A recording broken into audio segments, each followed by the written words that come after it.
आप सभी को मेरा नमस्कार। आज हम देखेंगे BSc first sem unit third का एक टॉपिक, पावर डिसिपेशंस इन डैम्प्ड हार्मोनिक ऑसिलेशंस। पिछली कक्षा में हमने डैम्प्ड हार्मोनिक ऑसिलेशंस के बारे में पढ़ा था।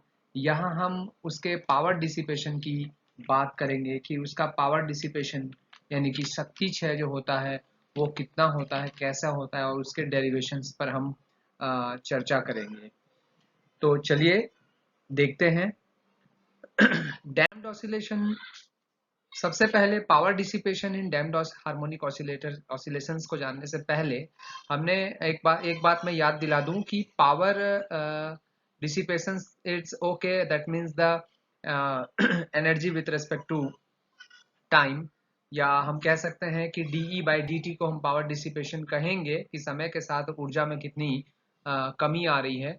यहाँ हम बात कर रहे हैं डैम्प्ड हार्मोनिक ऑसिलेशंस। तो आपको याद होगा स्टूडेंट्स कि डैम्प्ड हार्मोनिक ऑसिलेशंस यानी कि अवमंदित आवर्तित दोलन जो होते हैं वो हमेशा एक बल के कारण धीरे धीरे उसके आयाम कम होते हैं और कम होने के बाद वो समाप्त हो जाते हैं या बहुत कम हो जाते हैं।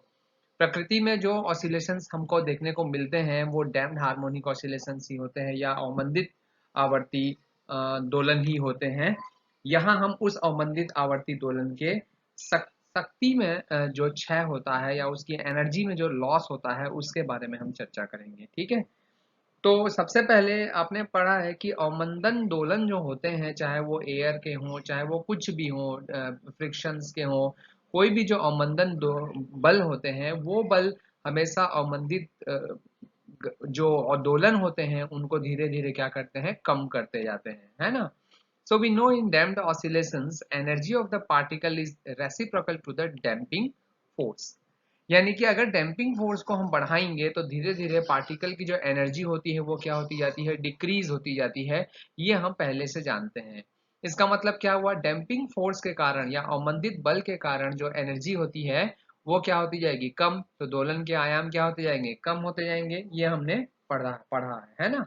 तो हमारा टारगेट है एनर्जी फाइंड आउट करना, और energy that means kinetic energy and potential energy both, दोनों एवरेज एनर्जी को फाइंड आउट करके ही हम पावर डिसिपेशन क्या कर सकते हैं, फाइंड कर सकते हैं। Okay, now we know that the displacement of the particle in damped harmonic motion is, हमने ये जो पढ़ा था इक्वेशन पिछले उसमें, वो था x equal to A not e to the power minus b t sine omega t plus five. ये हमारा इक्वेशन नंबर 1 हमने दिया है।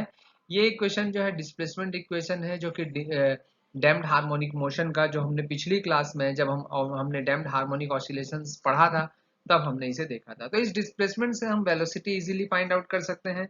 सो velocity is equal to what, भाई x के रेस्पेक्ट में, t के रेस्पेक्ट में x का एक बार डिफरेंशिएशन कर दीजिए। So a e to the power minus b t correct है। अब e to the power minus b t का जब हम करेंगे तो माइनस बी आपका आएगा बाहर, और a to the power minus b t तो एज इज इक्वल रहेगा minus b sine omega t plus five को हमने छोड़ा था। अब जब हम sine omega t plus five का करेंगे तो ओमेगा बाहर आ जाएगा और cos omega t plus five होगा। ये हमारा वेलोसिटी का इक्वेशन हो गया, इक्वेशन नंबर 2।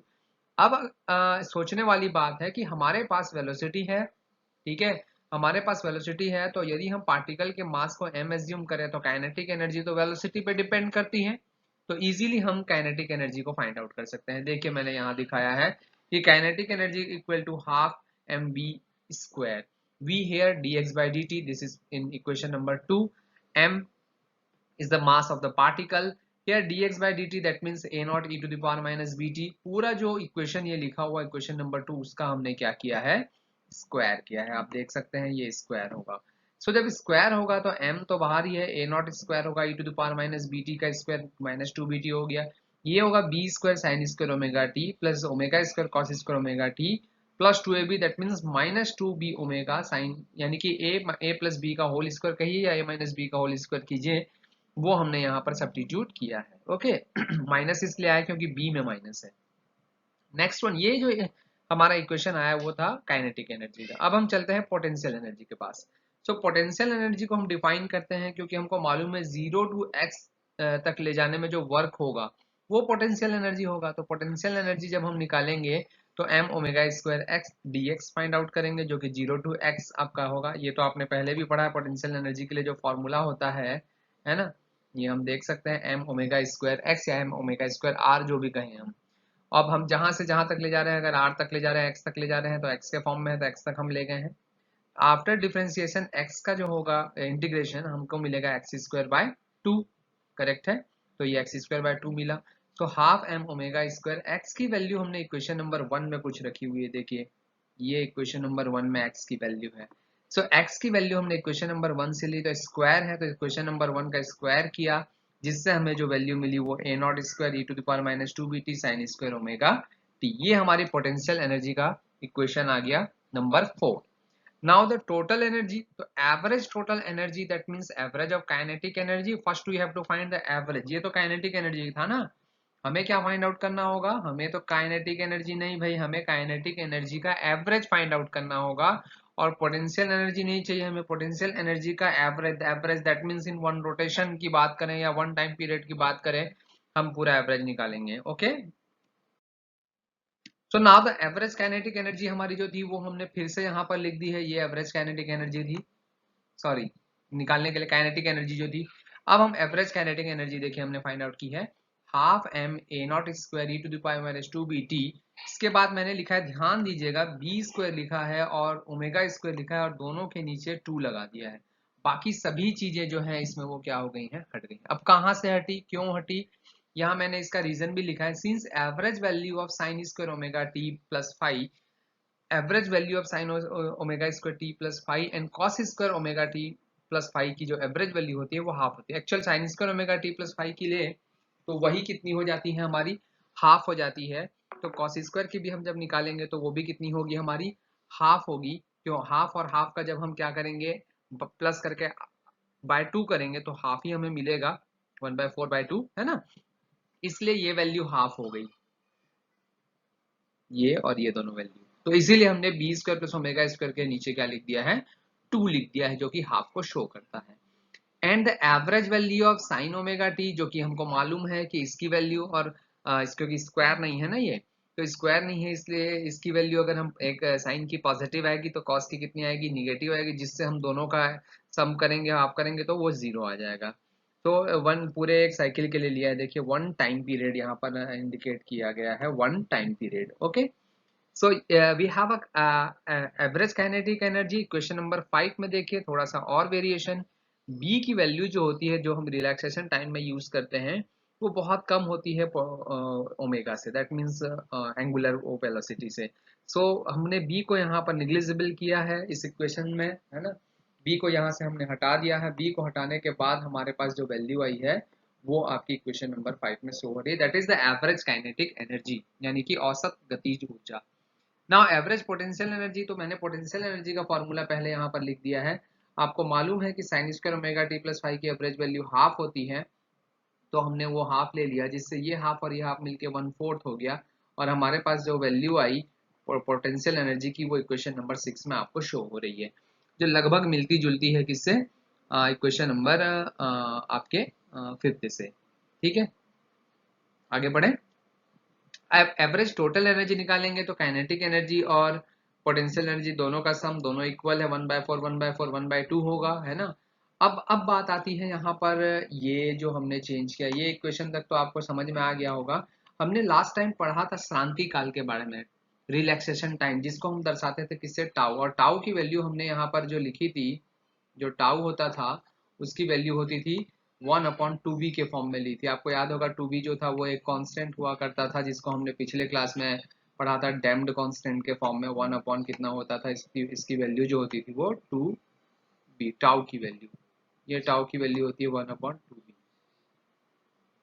ओके, सो अगर हम 2b की वैल्यू फाइंड आउट करना चाहें तो 1 अपॉन टाउ होगा, इसलिए देखिए 2b के प्लेस पे यहाँ पर 1 अपॉन टाउ हो गया। ये इक्वेशन को ध्यान से देखेंगे आप, इसके नीचे जस्ट लिखा हुआ है, देखिए, और हमने यहाँ पर लिख भी दिया, since tau is equal to 1/2b, because 2b is equal to 1 tau, relaxation time का ये फॉर्मूला है। ओके, तो ये हमारे पास टाउ के फॉर्मेट में average total energy find out हो गई।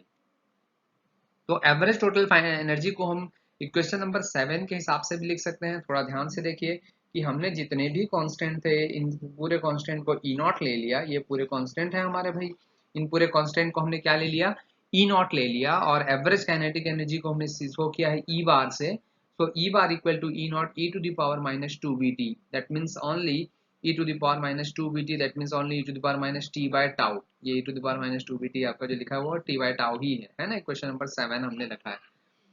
आगे बढ़ते हैं।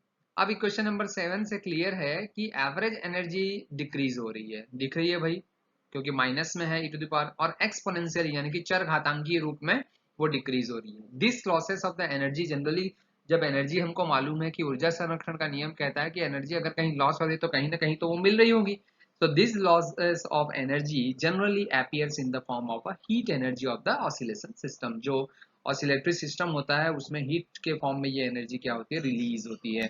अगर हम इसको ग्राफिकली समझना चाहें तो हम टाइम और जो डिस्प्लेसमेंट है ना, हमारा जो टाइम है और जो एनर्जी है, सॉरी, जो टाइम है और एनर्जी है उसके बीच अगर हम ग्राफ प्लॉट करते हैं, मान लीजिए कि ये आपका जो ग्राफ है वो टाइम का है ना, ये हमारा कौन सा ग्राफ है, टाइम का है, और ये जो हमारा ग्राफ है वो किसका है, एनर्जी का ग्राफ है, एनर्जी का एक्सिस है। तो हमारे पास एक्सपोनेंशियली जो कम होने वाली एनर्जी का ग्राफ मिलेगा वो कुछ ऐसा मिलेगा। थोड़ा सा इसे मैं इरेज कर देता हूँ फिर आपको ठीक से बताता हूँ, ये थोड़ा सा इरेज हो जाए। और जो हमें ग्राफ मिलने वाला है वो कुछ इस तरह का मिलेगा। यहाँ से मैं ले लूँ इसे और ये डाउन होता हुआ ये सीधा मिलेगा, मेरी उंगलियां सीधी नहीं चल पा रही हैं, ये कुछ ऐसा है ना, या आप कह सकते हैं कि वक्र के रूप में, ये सीधा मैंने नहीं खींचा है, आप वक्र के रूप में इसे समझ सकते हैं। ठीक है, नीचे होता हुआ जो एक्सपोनेंशियल का ग्राफ होता है उसी का ऑपोजिट ही माइनस वाला।